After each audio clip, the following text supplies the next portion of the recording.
There's 60 knots, so I'm going to just bump the yoke back just a little bit, and we're in the air.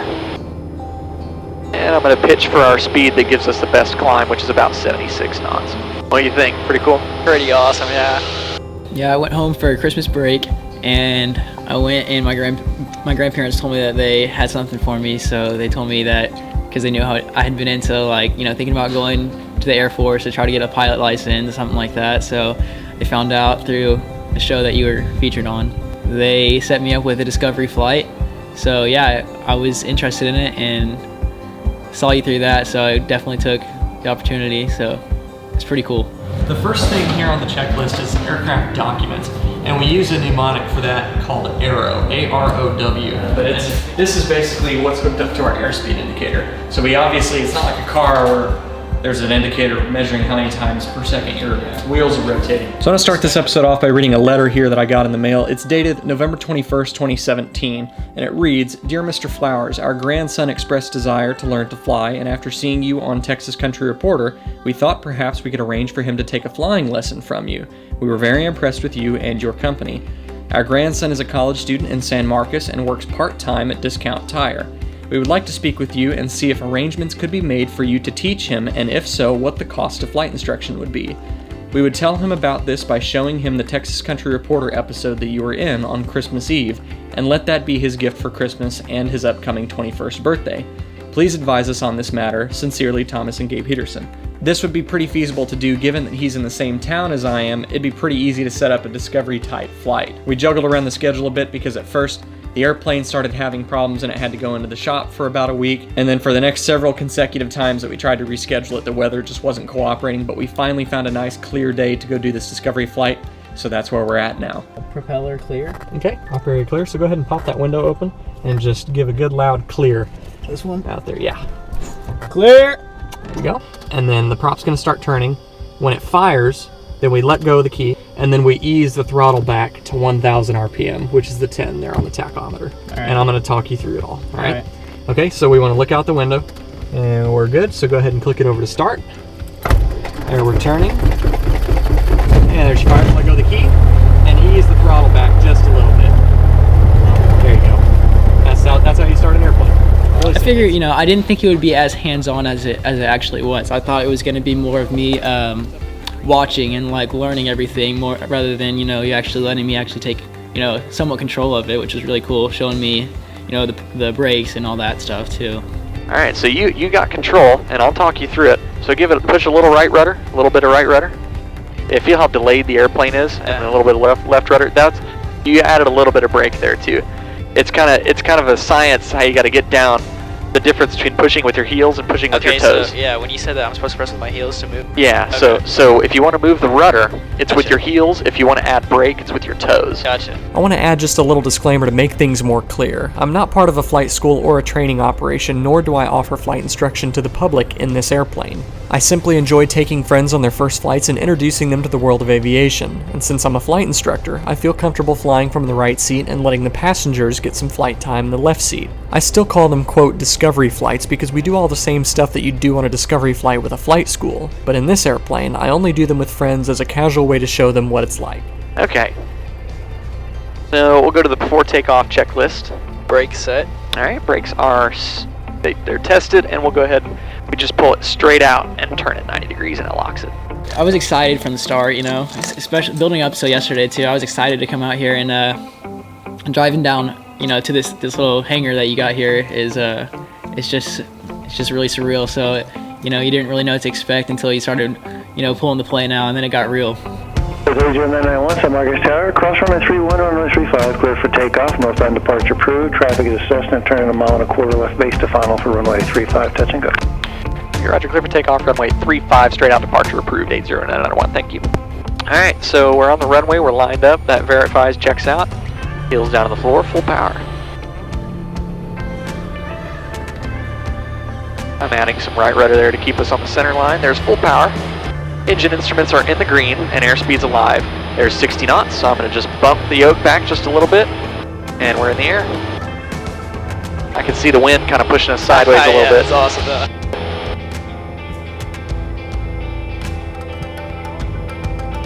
And I'm going to pitch for our speed that gives us the best climb, which is about 76 knots. What do you think? Pretty cool? Pretty awesome, yeah. Real quick. Oh yeah.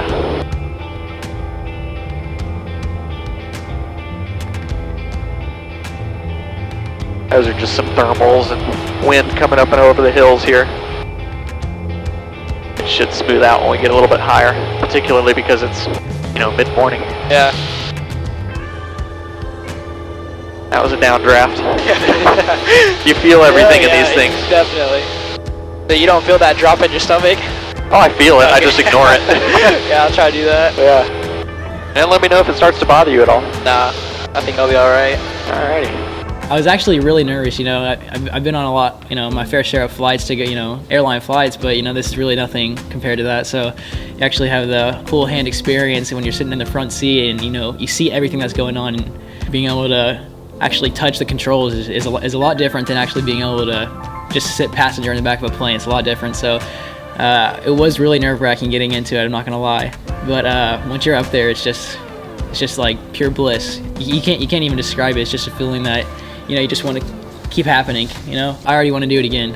I already do, yeah, So generally all it takes is one hand on the yoke, and that way you don't over control it. It can be either your left or your right hand. Generally when you're flying on that side, it's your left hand. That frees up your right hand to do stuff on the radios and the throttle and whatnot.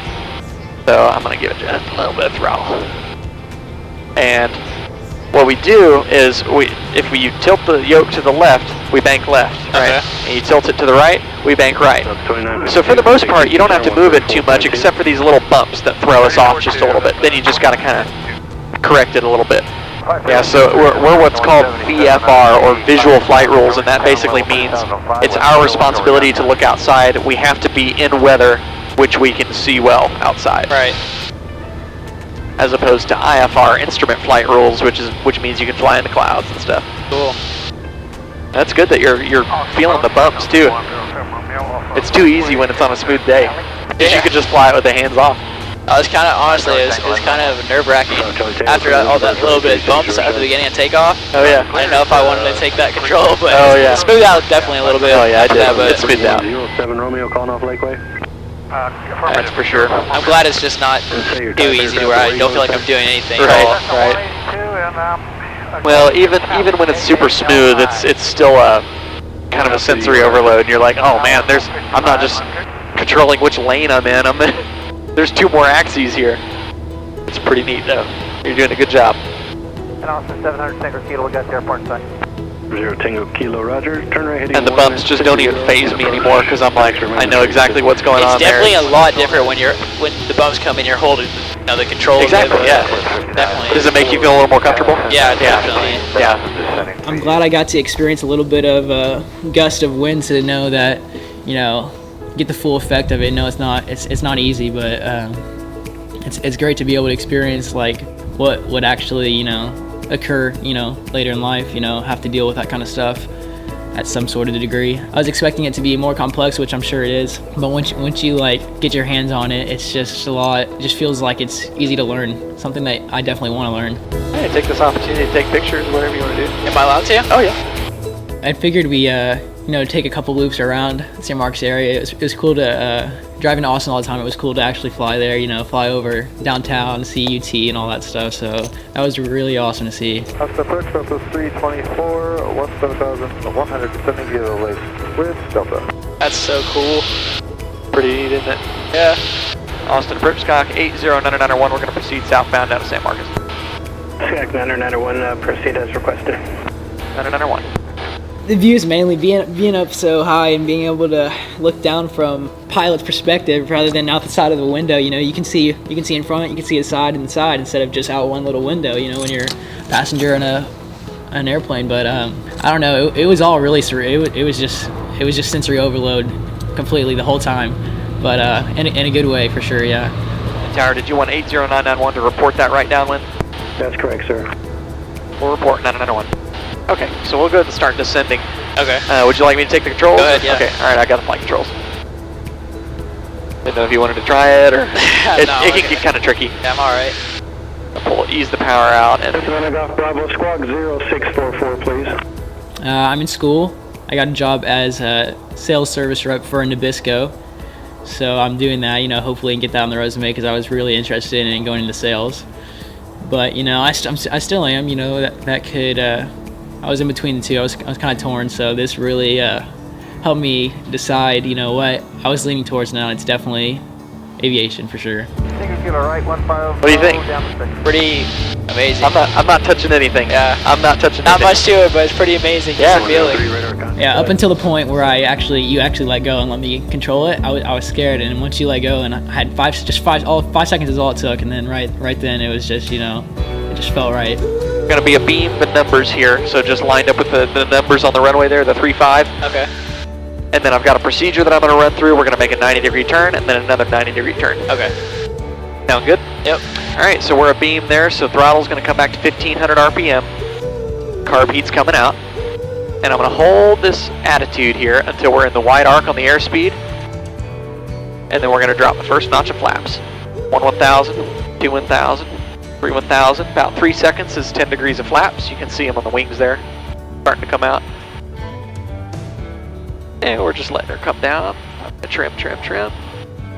Boost pump, cow flaps, carb, heat, gas on the fullest tank, undercarriage is down, mixture, power, seat belts. You're strapped in? Yep. Alright, so we're going to make a right-hand turn here. This is called a base. Awesome.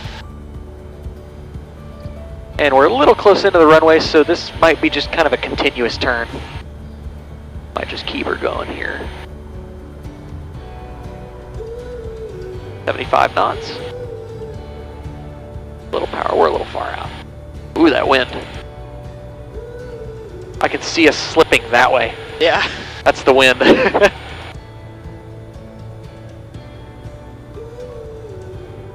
Very cool. That was a really messy turn. That was like one of my worst. Really? I wouldn't know any better. We were a little close into the runway, and then when I started to turn, I was like, oh crap, we're too close. And then now we're too far. I'm gonna keep a little bit of throttle in there so we can gain a little bit of altitude here and get a little bit higher angle on the runway. There it is. God, you feel like gust of wind? Yeah, I felt it. Made us go up. Alright. I think 10 degrees of flaps is all I'm gonna put in.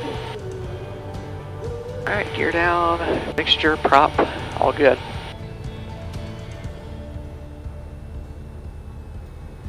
I'm going to bring the throttle all the way to idle. And got a bit of a crosswind, so I'm going to kick left rudder.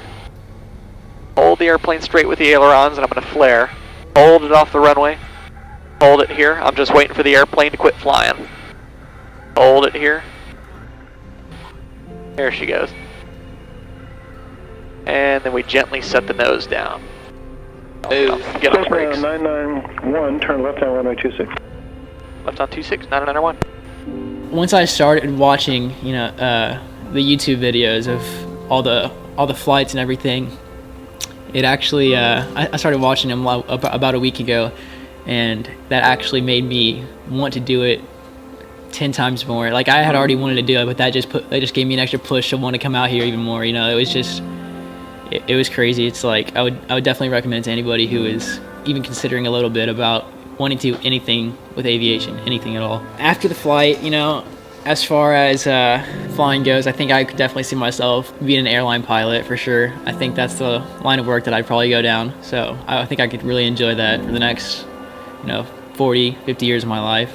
You know, even if it doesn't feel right at first, and it feels like it's just a long haul, you know, that's just, you know, just potentially just something that would just be crazy to even think about, just to, you know, even just the littlest part of you, just consider it, you know, just consider, you know, taking that next step, even though it's not, you know, the normal route. Just take the next step and see what it brings you, you know, see how it can change your life. I mean, I would really recommend this to, you know, any one of my friends. I mean, I wouldn't put it down for anything. So, you know, I wish more people could experience something like this, you know, more people to get to know about it. Heels down on the floor, full power. Engine instruments are in the green and airspeed's alive. There's 60 knots, so I'm going to just bump the yoke back just a little bit, and we're in the air. What do you think? Pretty cool? Pretty awesome, yeah. what we do is if you tilt the yoke to the left, we bank left, right? And you tilt it to the right, we bank right. What do you think? Pretty amazing. I'm not touching anything. Yeah. I'm not touching Not anything. much to it, but it's pretty amazing. Yeah. Just the feeling. Hey, take this opportunity to take pictures, whatever you want to do. Am I allowed to? Oh yeah. All right, so we're gonna make a right-hand turn here. This is called a base. Awesome. There she goes. That's so cool. Connor nailed it. I couldn't have said it any better myself. Even if your dreams seem totally outrageous and out of reach for you, and even if it sounds totally crazy to even think of it as a possibility, even if there's only a little part of you that wants it, just consider it. This day, this moment, you're never getting it back. We don't stay young forever, and the years begin to scream by. Whatever your outrageous dream may be, just consider it.